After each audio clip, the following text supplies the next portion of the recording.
lovely, beautiful Aquarian friends, and welcome to your horoscope for June of 2022, where Aquarius this month, lots, okay? But I think the main theme that I have for you is to really be aware with this Jupiter and Aries energy, how big an idea can get really quickly.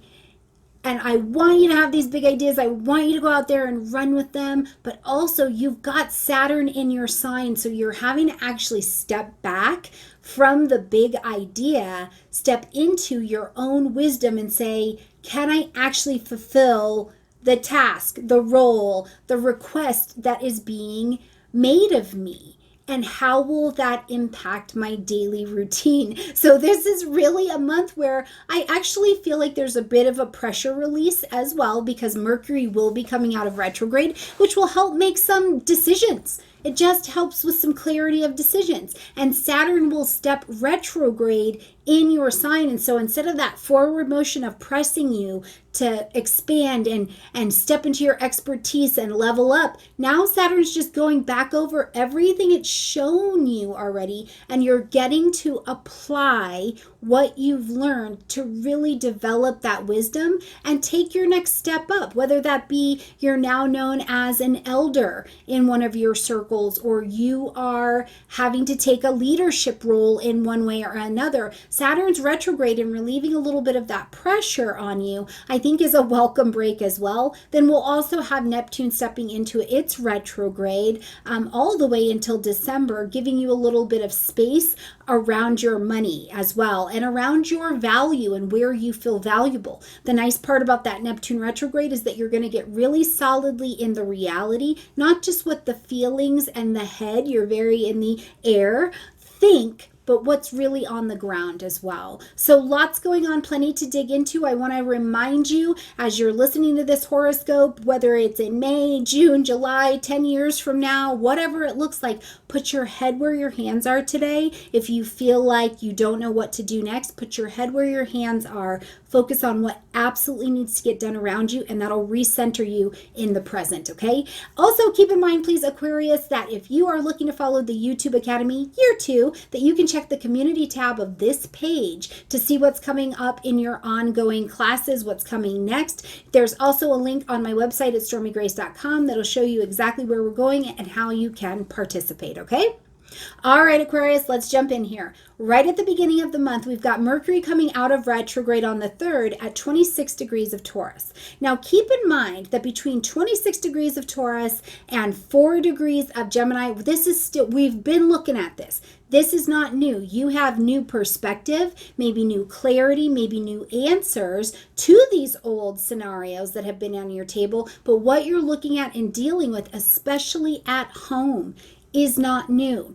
Home, family, real estate, property, your roots, your own psychological foundations, things with parents, you as a parent even. These can all be things that you've been needing to make decisions about, or you've needed to speak up about, or there's some kind of value or investment and it's not been really clear. And now you maybe have more information or are more willing to find your voice in this arena, but it is the same old thing. You're just coming at it differently. And now with Mercury Direct, you can feel a little bit more confident in the decisions that you're making.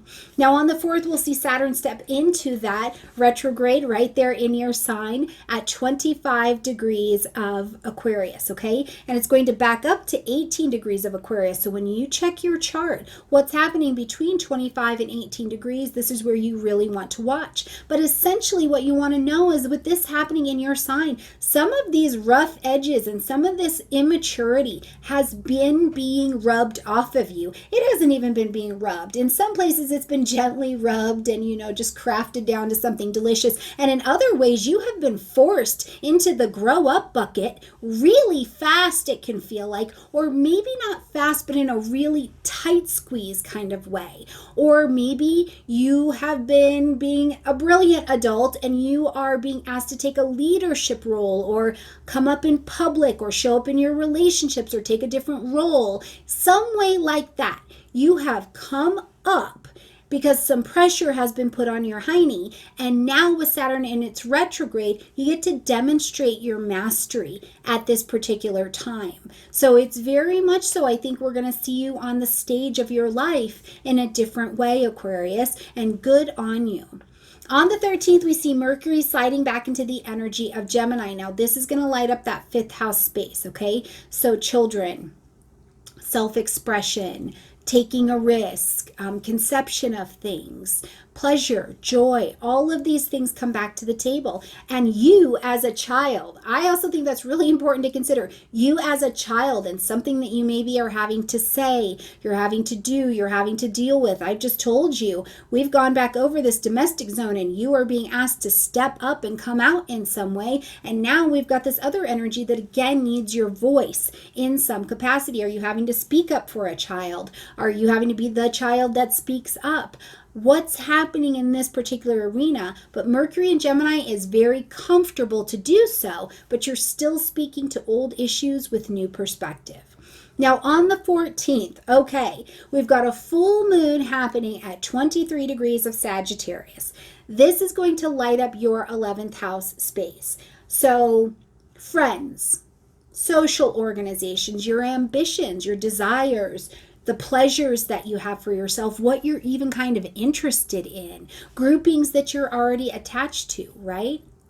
The full moon is asking us to end something, acknowledge something, or make an adjustment. So there's a course correction coming here. Does this mean all your friendships are going to fall off? Probably not, but you've got Saturn in your sign. If you are outgrowing people, places, and things, they're going to start slogging off if they can't come with you. And your next crew, your next tribe that is ready to roll at the maturity level that you are rolling at are gonna come pouring in. Just the same for you, right? If you've been rolling with some people and you're not at that level, you'll fall off to them. But more importantly, and I think something that needs a little bit more examination at this particular lunar event, is that this event is square to Neptune, who is slowed down and getting ready for its retrograde. So it's highly vibrational with some we've already seen this energy. And this being in your second house space, it's like,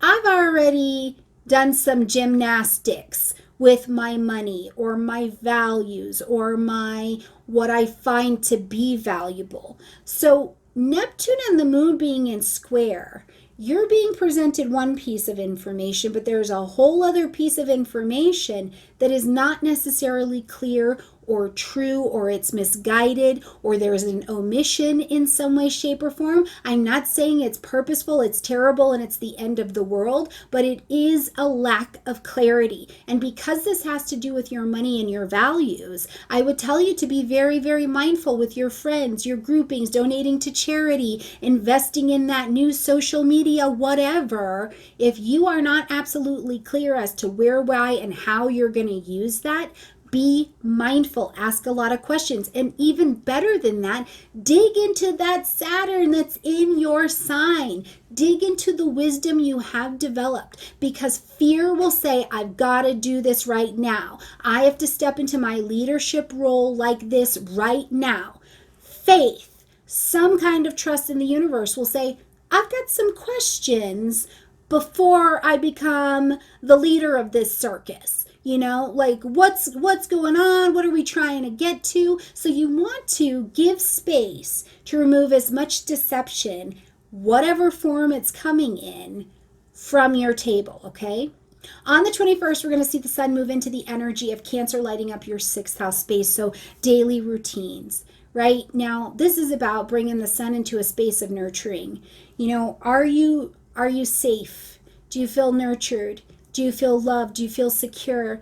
Do you feel like you can get up in the morning and face the responsibilities that your daily routine has to offer to you? And does your daily routine, Aquarius, include needing to be of service to a family member? Is this the right alignment of your leadership duties? You know, how is this showing up in your life? Is there something going on specifically with your mom or a prominent woman in your life? This could be where the sun is bringing its attention and also its motivation to do really good work.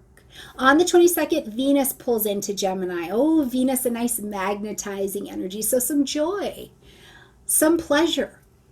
Venus is also expensive, okay? So you may be feeling like, oh, I do want to enjoy a little something, and so I'm willing to spend the extra money for it, and that's okay. Or maybe one of your children requires a little bit more of an investment of your money or your time at this particular juncture of the month, and that's fine as well. But just keep in mind that Venus is an attracting in energy. Now, I do want to say, if you're running a business, you're trying to start a business, you're trying to get your own self-expression of something out there, this is great to put your voice out there because it makes it like it's sweet. It's like manna from heaven to the ears. You know what I mean? So you're easily able to be received under this particular transit. Now, on the 28th, we've got Neptune stepping into its retrograde right there in your second house all the way until December, and then we'll see the full retrograde cycle end in March. Now, when Neptune goes retrograde, it takes away the fantasy. It takes away some of the daydreaminess, and it leaves us in the concrete reality of what's going on in this area of our life. So around your finances, around your values, around your possessions, and your self-worth, you're really going to be left with the concrete reality, not what you think and how you feel about it, but what is the actual demonstration of it.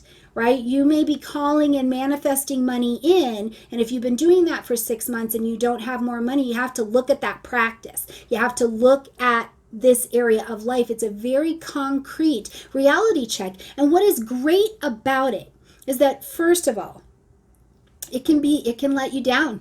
You can feel disappointed with what you find here because it doesn't match the ideal that we're able to create, and we have to create in the intangible space to bring it to reality. But sometimes we get so lost and so diverted from our reality that we're creating out of a space that's not the true vibration. That's why the abundance is missing us. So we have to get hit with a little disappointment. We have to get hit with a little reality check to say, okay, let me see this arena, my second house area of my life, for what it is and build from that truth. There is a lot of discovery to happen in that. And by the time Neptune is out of its retrograde, you're going to be meeting the vibration to create what you want here and just call it in. People are going to be like, how'd you get that to happen? You're going to be like, listen, I had a whole meltdown and then I got it together. I let some people teach me how to work in my reality. And now this place is abundance. I'm sorry you can't get in. My gifts, they're overflowing. I don't know what to tell you, so that's what we're going for. Get the honest vibration in alignment. Also, on the same day, we're going to have a new moon at 7 degrees of Cancer. So again, in that 6th house energy, okay? So the new moon, we're planting our seeds of intention to begin something here, give a fresh start, a willingness to take new actions, new attitudes, new beliefs towards this area of my life. And what is it? What am I looking for? I want to improve. I want to improve my daily routine. I want to improve how I'm of service. I want to improve my independent freelance work. I want to improve my health, my mental wellness, my mental well-being. For some of you, that full moon back on the 14th may have kicked you out into the public sphere in a way that you haven't been out like that for a while. And so now you're like, okay, let me get it together. Let me make sure I have my boundaries up in the right way so that I can participate in the human world out there. So whatever it is for you, plant your seeds of intention to build something here that enhances your nurturing. All right, my beautiful Aquarius friends, I love you. Have a gorgeous month, and I look forward to seeing you next time. Bye, everyone.